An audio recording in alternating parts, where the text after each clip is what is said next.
बिस्मिल्लाहिर्रहमानिर्रहीम। आज की वीडियो में हम आपको दूसरे खिलजी सुल्तान अलाउद्दीन खिलजी के बारे में तफसील से आगाह करेंगे। खिलजी खुद को तुर्क नस्ल का बताते हैं, मगर तुर्क उन्हें आमतौर पर अपना हिस्सा तस्लीम नहीं करते। ये ख़ानदान दरअसल अफ़गान रस्म व रिवाज इख्तियार कर चुका था। इस ख़ानदान के बहुत से अफराद सुल्तान महमूद गज़नवी, सुल्तान मोहम्मद गौरी और बलबन की फ़ौज में अहम ओहदों पर तैनात थे। जब ग़ियासुद्दीन बलबन के पोते और ख़ानदान गुलामा के फरमारवा मुइज़ुद्दीन कैकोबाद को मुखालफिन ने बिस्तर में लपेट कर जमुना में बहा दिया, तो उसका 5 साला बेटा कैकोमस तख्त पर बैठा।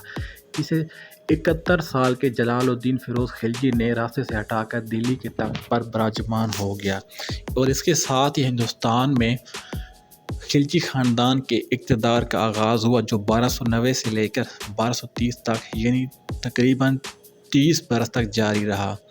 जलालुद्दीन खिलजी अपनी बहुत सी खूबियों, बिलखसूस नरम दिली के सबब अवाम और उमरा में बेहद मकबूल था। उसका अली गरसाशप नामी एक भतीजा था, जो कम सिनी में ही यतीम हो गया था। उसके चाचा ने नहायत प्यार मोहब्बत से उसकी परवरिश की, तालीम और तरबियत का बेहतरीन इंतज़ाम किया, और जब वो जवान हुआ तो अपनी बेटी का हाथ उसे थमा दिया। नौजवान फ़ौजी और इंतज़ामी सलाहियतों से माला माल था, लिहाजा चचा ने उसे कई इलाकों का निगरान मुकर्रर कर दिया। गुरसाशप ने मालवा फतह किया तो बादशाह ने खुश होकर उसे ओद की गवर्नरी भी दे दी। फिर उसने देवगिरी शहर पर भी कब्जा कर लिया, जिसके नतीजे में 600 मन सोना, 1000 मन चांदी, 7 मन मोती और 2 मन जवाहरात समेत बेशबहा सामान उसके हाथ लगा, और बस यहीं से इक़्तिदार का नया खेल शुरू हो गया। कहा जाता है कि दरबारियों ने इस मुहिम के बाद बादशाह को उसके भतीजे के खिलाफ भड़काना शुरू कर दिया कि भतीजे की नज़रें तख्त पर हैं। इस पर बादशाह ने उसे दारुल हुकूमत में तलब किया, तो उसने वहाँ आने से इनकार कर दिया। इसकी 2 वजूहात बयान की जाती हैं। एक तो ये कि उसने देवगिरी दौलाबाद की मुहिम में बादशाह से पूछे बगैर जंग की थी, जिस पर उसे पनिशमेंट का खौफ था। दूसरी बात ये कि उससे दरबारियों से ख़तरा था कि वो उसे मरवा न दें। बहरहाल बादशाह ने खुद अपने भतीजे और दामाद के पास जाने का फ़ैसला किया। सुल्तान जलालुद्दीन चंद अफराद के साथ मुलाकात के लिए पहुंचा, तो गुरसाशप ने नहायत गर्मजोशी से उसका इस्तकबाल किया। अभी मुलाकात जारी थी कि उसने अपने एक साथी को कुछ इशारा किया, जिस पर उसने तलवार निकाली और बादशाह का सर तन से जुदा कर दिया। इस काम से फारिग होकर गुरसाशप ने अपनी बादशाहत का ऐलान कर दिया और सुल्तान अलाउद्दीन खिलजी के नाम से तख्त नशीन हो गया। चूँकि अवाम सुल्तान जलालुद्दीन को पसंद करते थे, लिहाजा उन्होंने ये इक़दाम अच्छी नज़र से ना देखा, और वो सुल्तान अलाउद्दीन खिलजी को मोहसिन कुश और गासिब समझने लग गए। इसलिए अवामी बगावत की सी कैफियत पैदा हो गई। इन हालात में सुल्तान अलाउद्दीन खिलजी ने लोगों में इस कदर पैसे लुटाए कि मौरखीन के मुताबिक अवाम इसके हाथों उसके चाचा के कत्ल और इक़्तिदार पर कब्ज़े को भूल गए। उसने हाथियों पर छोटी मंजनीकें रखवा कर उनसे गोला बारूद की बजाय ज़र जवाहरात अवाम पर निछावर किए। अमीर खुसरो के बकौल इस ज़र अफशां मंजनीक से दिल्ली का किला फतह हुआ। ये 1296 की बातें हैं। उन्होंने सबसे पहले हुकूमत को चैलेंज करने वालों पर तवज्जो दी। अपनी सास यानी चाची और 2 सालों की आंखें गरम सलाखें फिरवा कर हांसी के किले में नज़रबंद कर दिया। 2 भांजों के साथ भी ऐसा ही सलूक किया। दिल्ली के करीब नौमुस्लिम मंगोलों की मुगलपुरा के नाम से एक बस्ती थी, और वो इस कदर ज़ोर आवर हो गए थे कि बादशाह के भतीजे को कत्ल कर डाला था। इस पर उनके खिलाफ जवाबी कार्रवाई की गई, और एक दिन में 20,000 मंगोल कत्ल करके पूरी बस्ती इंसानों से खाली कर दी गई। दीगर बागियों का अंजाम भी यही हुआ। ज़रूरत से ज़ायद रद्द अमल और इस कत्लेआम पर मौरखीन ने उन्हें ज़ालिम, सफाक और बेरहम लिखा है। अलाउद्दीन ने जिस वक्त इक़्तिदार संभाला, मुल्क अफरा तफरी का शिकार था।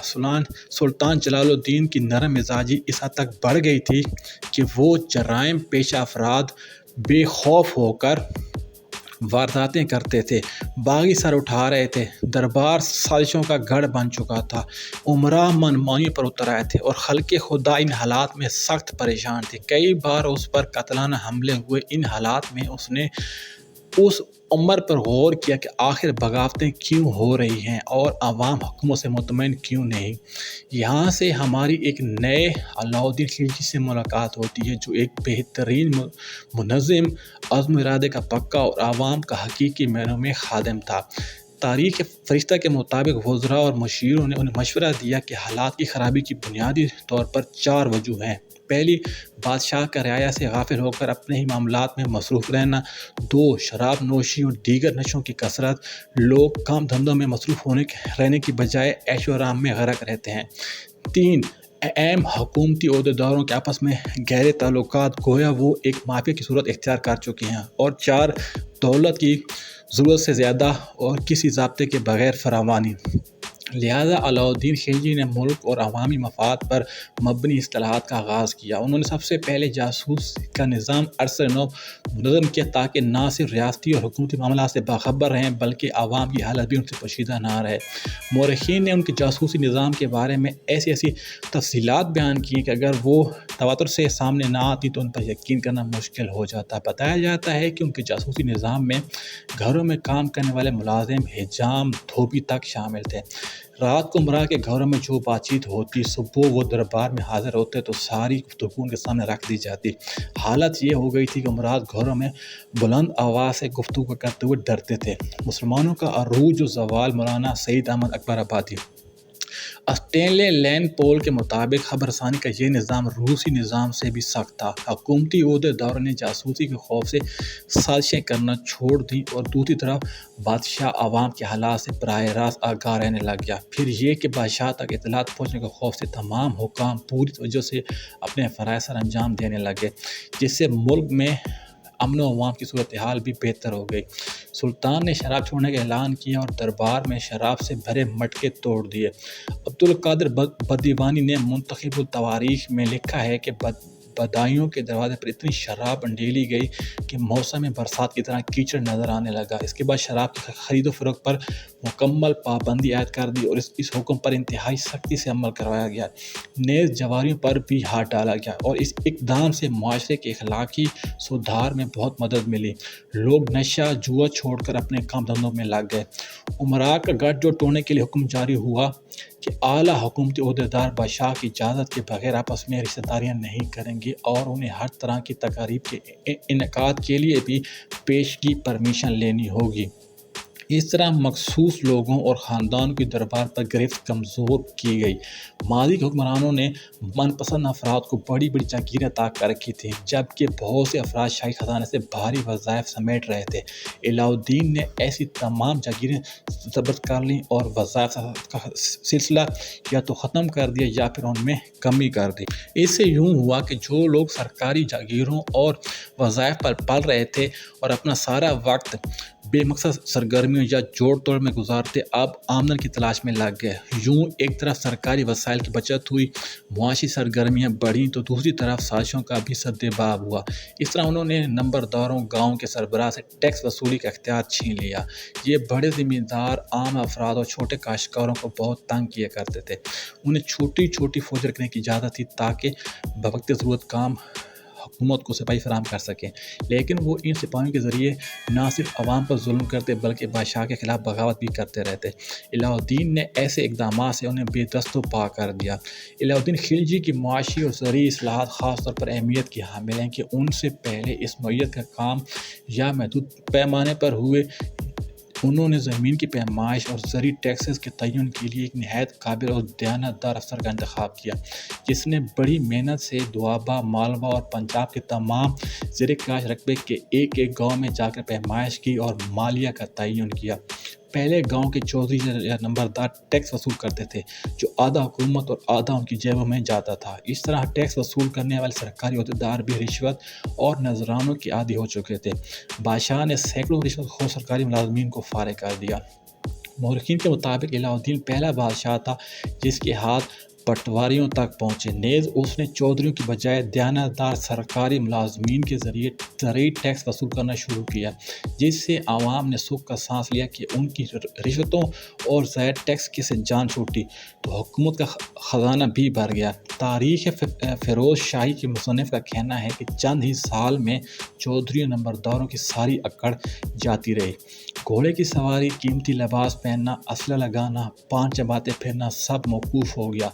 बादशाह ने एक कदम आगे बढ़ते हुए कीमत पर कंट्रोल की पॉलिसी तश्कील दी, जिसके तहत हर चीज़ सुई, कंघी, धनिया, पुदीना, जूतों, मिट्टी के बर्तनों, मिठाई, रोटी, भूसी के टुकड़ों तक की सरकारी कीमत मुकर्रर की गई और पूरे हिंदुस्तान में किसी की मजाल नहीं थी कि सरकारी नर्क से ज़्यादा कीमत वसूल कर सके। रोज़मर्रा के इस्तेमाल की अशिया सस्ती होने से आवाम खुशहाल हो गए और हुकूमत की हिमायत में इजाफा हो गया। कीमत पर नज़र रखने के लिए एक महकमा बनाया गया, जिसके तहत मंडियाँ कायम हुईं, जिनकी 3 अफराद निगरानी करते हैं। उनमें से एक शख्स आम लिबास में लोगों में घूम फिर कर मालूमात जमा करता। चूँकि सबसे बड़ा मसला गंदम, चावल, जौ, चने, दालों, शक्कर, तेल वगैरह का था, तो उनकी मुकर्रर कीमत पर दस्तयाब यकीनी बनाई गई। ज़ख़ीरा आंदोलन की रोकथाम के लिए ज़रूरत से ज़्यादा गल्ला खेतों में ही फ़रोख्त करने का हुक्म दिया गया। अगर कोई इस हुक्म की खिलाफ वर्जी करता तो गल्ला भग सरकार जब्त कर लिया जाता और जुर्माना अलग से अदा करना पड़ता। इस तरह हुकूमत गल्ला ख़रीद कर मुख्तलिफ़ मकामात पर ज़ख़ीरा करती थी ताकि ज़रूरत के टाइम आवाम को मुहैया किया जा सके। इस सारे मामलात में मिडल मैन का किरदार ख़त्म कर दिया गया, जिससे काश्तकार को फसल की पूरी रकम मिलने लगी और आवाम को सस्ती अजनास में मुयस्सर आईं। दिल्ली में कपड़े की एक बहुत बड़ी मार्केट सराय अदल के नाम से कायम की गई, जो फजर से ज़ोर तक खुली रहती। ताजरों को इसके अलावा किसी और मकाम पर कपड़ा फ़रोख्त करने की इजाज़त नहीं थी। सौदागरों का रिकॉर्ड मुरतब किया गया और उन्हें शाही खजाने से 20 लाख टंका तक के कर्जे भी दिए जाते ताकि वो दूर दराज से कपड़ा ख़रीद कर मार्केट में ला सके। इस तरह घोड़ों और दीगर जानवरों की जांच पड़ताल और उनकी कीमतों के तयन का निज़ाम मुतअर्रफ़ करवाया गया। कीमतों के साथ नाप तोल को सही रखने का भी पूरा इंतज़ाम किया गया था। बादशाह अपने जासूसों के ज़रिए मंडी की पूरी खबर रखता था। यहाँ तक कहा जाता है कि जो शख्स जितना कम तोलता उसके रौनों से इतना ही गोश्त काट लिया जाता।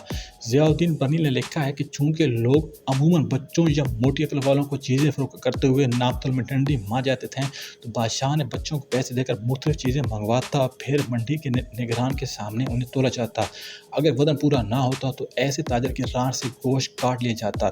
कई मौरख़ीन ने इसे मुबालगा आराई करार दिया, ताहम इतना ज़रूर सख्त है कि वो नाप तोल में कमी करने वालों को सख्त पनिशमेंट दिया करता था। अलाउद्दीन खिलजी का एक बहुत बड़ा कारनामा मजबूत फ़ौज की तश्कील भी है। दरअसल उन्हें जहाँ एक तरफ मुख्तलिफ बगावतों का सामना था तो दूसरी तरफ मंगोल भी मुसलसल हमले कर रहे थे। उनसे पहले ज़मींदाराना फ़ौज हुआ करती थी, यानी जब बादशाह को किसी मुहिम के लिए सिपाही दरकार होते तो बड़े बड़े ज़मींदार सिपाही मुहैया करते थे।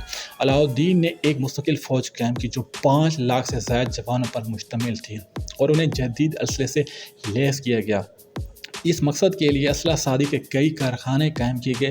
भर्ती करते वक्त सिपाही का मुकम्मल हुलिया तहरीर किया जाता और उसकी कारकर्दगी का रिकॉर्ड मौजूद होता, जिसकी बुनियाद पर उसे आगे भेजने का फैसला होता। सिपाहियों के लिए मुनासिब तनख्वाहें मुकर्रर की गई ताकि वो एक सुई से खिदमत अंजाम दे सकें। बादशाह ने जब बड़ी फ़ौज तश्कील देने का फ़ैसला किया तो उन्हें मशवरा दिया गया कि रोज़मर्रा इस्तेमाल की कीमतों में काबू में रहें तो फ़ौजी तनख्वाहों में कमी महसूस नहीं करेंगे। इसीलिए उन्होंने कीमतों में पर कंट्रोल की सख्त पॉलिसी नाफज की। मंगोलों ने तकरीबन 6 बार हमले किए जो नाकाम बना दिए गए। अलाउद्दीन ने उनके मुकाबले के लिए एक बड़ी फ़ौज तैयार करने के अलावा पुराने किलों की मरम्मत के साथ नए किले भी तामीर करवाए। 3 दिफाई लाइनें बने ताकि हमलावर रोके जा सकें। इस मकसद के लिए मुख्तलिफ मकामात पर बड़ी बड़ी छावनियाँ बनाई गई। तारीख़ फ़िरोज़ शाही। इसके अलावा इस इस्लाह पसंद बादशाह ने 20 साल